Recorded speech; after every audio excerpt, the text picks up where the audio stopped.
Hello everyone, welcome to my channel. कैसे हैं आप सभी? आई होप आप सब बहुत अच्छे होंगे, स्वस्थ होंगे और अपनी लाइफ में मस्त होंगे। मैं भी अच्छी हूँ।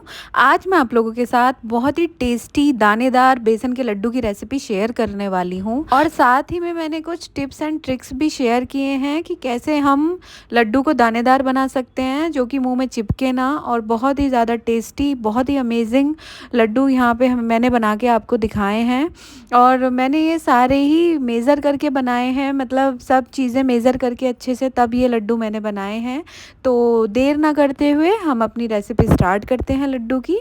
तो बने रहिए लास्ट तक वीडियो में। तो सबसे पहले मैंने यहाँ पर डिजिटल वेइंग मशीन ले ली है, क्योंकि हम सब चीज़ें मतलब मेज़र करेंगे। और एक बड़ा सा बर्तन लिया है जिसमें कि मैं सबसे पहले बेसन को मेज़र करूँगी। तो यहाँ पे हमने इसको माइनस कर दिया है जो बर्तन का वेट है। और इसके बाद मैं बेसन को मतलब नाप रही हूँ। तो बेसन चाहिए मुझे कुछ आधा किलो। यहाँ पे मैंने मोटा वाला बेसन लिया है जिसको कि हम लड्डू बनाने के लिए ही यूज़ करते हैं। अगर आपके पास मोटा बेसन ना हो तो आप बारीक वाला बेसन भी ले सकते हो। साथ ही में हम घी मेज़र करने वाले हैं, तो इसको भी हमने, जो बर्तन का वेट है उसको हमने माइनस कर दिया है पहले। तो ये ध्यान रखिए, बर्तन का वेट पहले माइनस कर दीजिए, कई बार ध्यान नहीं रहता है। तो यहाँ पे मैं अच्छी ब्रांड का घी यूज़ कर रही हूँ, देसी घी। और ये मैंने कुछ 250 ग्राम के करीब घी ले लिया है। तो अब बढ़ते हैं हम नेक्स्ट स्टेप की तरफ। और यहाँ मैंने गैस ऑन कर दी है और इसके ऊपर हम रखेंगे एक बड़ी सी कढ़ाई। थोड़ा बड़ा बर्तन ही रखिए, मतलब कढ़ाई थोड़ी बड़ी ही रखिए जिससे कि अच्छे से भून पाएँ। यहाँ पे मैं अभी इसमें आधा घी ऐड कर रही हूँ और इसमें डाल रही हूँ मैं बेसन। और अब हम इसे लगातार चलाते हुए मीडियम फ्लेम पर भूनेंगे जब तक कि बेसन से एक बहुत ही अच्छी सी खुशबू ना आने लगे और इसका कलर थोड़ा गोल्डन हो जाए। तो घी मैंने पहले कम ही डाला है, उसके बाद हम धीरे धीरे डालते जाएंगे जैसे हम इसे भूनते जाएंगे। तो यहाँ पे हम इसको अच्छे से, इसमें जो गांठें हैं अभी आपको दिखाई दे रही हैं, उनको फोड़ते हुए हम इसको मीडियम फ्लेम पर भूनते जा रहे हैं। और इसको हमें छोड़ना नहीं होता है, लगातार चलाते रहना होता है, तभी हमारे लड्डू अच्छे बनते हैं। और कोशिश करिएगा कि हम जो बेसन ख़रीदें लड्डू बनाने के लिए वो मोटा हो। नहीं तो आप अपने आसपास कोई आटा पीसने वाला जो मशीन होती है उस पर पिसवा लीजिए मोटा बेसन। मैंने तो यही किया है। तो यहाँ पे हम इसे लगातार चलाते हुए भून रहे हैं और साथ में आप देख रहे होंगे कि मैं घी भी डालती जा रही हूँ। तो अभी जो मतलब ये लड्डू है ना, वो बिल्कुल ही बढ़िया दानेदार बनेंगे। और अभी हम धीरे धीरे जब इसे भूनते जाएंगे ना, तो इसका कलर भी चेंज होएगा बेसन का, और साथ ही में ये घी को भी रिलीज़ करेगा बाद में, मतलब लास्ट में थोड़ा, जब ये बिल्कुल अच्छे से भुन जाएगा। तो यहाँ मैंने जो बचा हुआ घी था उसको भी मैंने इसमें डाल दिया है। तो अभी इसको देखो, इसने घी रिलीज़ करना शुरू कर दिया। आप इसकी कंसिस्टेंसी से समझ पा रहे होंगे।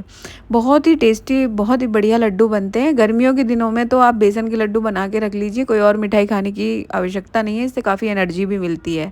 तो यहाँ मैं कलर के लिए पिंच, बिल्कुल ही मतलब 1/4 स्पून के जितनी डाल रही हूँ इसमें हल्दी, पिंच ऑफ, मतलब बहुत ही थोड़ी सी हल्दी डालेंगे और इसको लगातार चलाते हुए बढ़िया सा भून लेंगे। अब ये लगभग हमारी उस स्टेज पे आ चुका है जहाँ ये अच्छे से भुन चुका है। अब हम इसमें एक ट्रिक फॉलो करेंगे बहुत ही बढ़िया सी। तो यहाँ डाल दिया मैंने पानी। तो ये 1 टेबल स्पून जितना पानी है और इसे डालते ही लगातार हमको चलाना है। और आप देख रहे होंगे इसमें एक झाग से बनने शुरू हो गए हैं, क्योंकि यहाँ पे बनना शुरू होगा दाना। तो ये जब हम कहते हैं ना कि दानेदार लड्डू, दानेदार लड्डू का मतलब ये है कि जब आप खाते हैं लड्डू को और वो आपके तालवे में, मतलब अंदर जीभ पे या तालवे पे चिपकता नहीं है मुंह में, तो उसे कहते हैं दानेदार लड्डू। और कई बार हम लड्डू खाते हैं बाजार से खरीद के या जैसे भी, तो वो एकदम मुंह में चिपकता सा है, तो वो लड्डू बिल्कुल अच्छे नहीं होते हैं। उसमें हो सकता है उन्होंने फूड कलर वगैरह यूज़ किए हों, ढंग से भूना भी ना हो उसे। तो सारे घर में खुशबू हो गई थी बिल्कुल बहुत अच्छी सी। और अब मैंने इसको ठंडा होने के लिए रख दिया है फ़ैन के नीचे। अब हम यहाँ पे मेज़र करेंगे अपना जो इसमें डालेंगे हम मीठा। तो मैंने ले लिए यहाँ पे देसी खंड। देसी खांड एक हेल्दी ऑप्शन है और ये ले लिया है मैंने कुछ 350 ग्राम के करीब। तो देसी खांड ज़्यादा डलेगा, अगर आप बूरा डाल रहे हो तो वो डलेगा 250 ग्राम।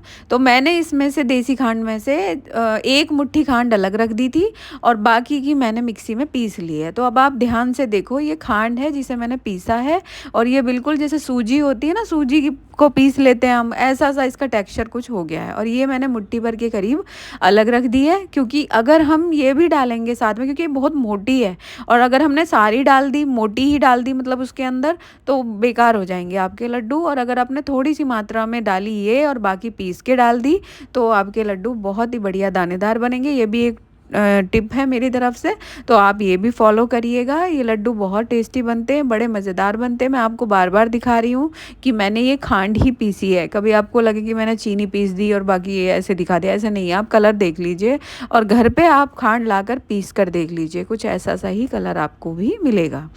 तो यहाँ अब हम जो हमारी हमने ठंडा होने रखा था उसको हम अब ले आते हैं उठाकर। तो यहाँ हम ले आए हैं अपना बेसन, और ये बेसन जो है ना बिल्कुल ठंडा नहीं है, थोड़ा हल्का सा वार्म है। इसी में ही हम मिलाएंगे, ज़्यादा गर्म में भी हम मीठा नहीं मिलाते हैं और कभी मतलब मिलाना नहीं चाहिए। और बिल्कुल वार्म सा हो, जब हल्का सा गर्म रह जाए उसमें आप मीठा मिलाइए। तो यहाँ ये पिसा हुआ जो खांड है, पहले मैं इसको मिला रही हूँ, उसके बाद अब हम इसको भी मिला देंगे और इन दोनों चीज़ों को मिलाकर मतलब डालकर इसमें अच्छे से मिक्स करेंगे बढ़िया से एकदम। तो हमारा जो बेसन है वो भी बढ़िया से भुना है और अब इसमें हमने घी डाला है और हमने खांड डाली है। तो तीनों ही चीज़ बहुत ही ज़्यादा हेल्दी होती हैं।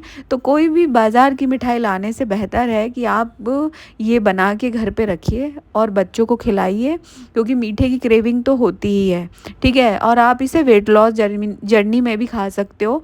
अगर आप खांड नहीं खाना चाहते हो तो आप इसके अंदर गुड़ का भी यूज़ कर सकते हो, लेकिन जो टेस्ट आएगा ना खांड से और बूरा से, सबसे ज़्यादा बढ़िया इसका टेस्ट उन्हीं दोनों चीज़ों से आता है। इसके अंदर कुछ लोग चीनी को पीसकर भी मिलाते हैं, लेकिन उससे भी उतना अच्छा टेस्ट नहीं आता है जितना अच्छा टेस्ट आता है खांड से और आता है बूरा से। तो मैं भी कई बार चीनी पीस के बना चुकी हूँ, लेकिन जो मज़ा मुझे खांड और बूरा में आता है इसे खाने में, वो तो मतलब अमेजिंग होता है। तो यहाँ हमारे सारे लड्डू बनकर बिल्कुल तैयार हो गए हैं। आधा किलो के हमने ये बेसन के लड्डू बनाए हैं और मीठा भी एकदम प्रॉपर था इनके अंदर। तो अगर आप भी मेरी सारी टिप्स एंड ट्रिक्स फॉलो करोगे जो भी मैंने इस वीडियो में आपको बताई हैं, तो आप भी मेरे जैसे ही बहुत ही टेस्टी, बहुत ही दानेदार, खुशबूदार लड्डू बनाकर तैयार कर लोगे। और ये बेसन के लड्डू मैंने मेरे बेटे के लिए बनाए हैं, उसको बेसन के लड्डू बहुत ज़्यादा फेवरेट हैं और वो मुझे काफ़ी समय से बोल रहा था कि मम्मा आप बेसन के लड्डू बनाओ, आपने काफ़ी समय से नहीं बनाए हैं। और ये लड्डू उसे बहुत ही ज़्यादा पसंद आए हैं। आई होप ये लड्डू आपको भी बहुत पसंद आएंगे और आप इन्हें ट्राई ज़रूर करेंगे। और अगर मेरी वीडियो और मेरी ये मेहनत आपको पसंद आए तो प्लीज़ चैनल को लाइक, शेयर और सब्सक्राइब करना बिल्कुल ना भूलें, बिल्कुल कंजूसी ना करें। मिलती हूँ नेक्स्ट वीडियो में, तब तक के लिए take care and bye bye.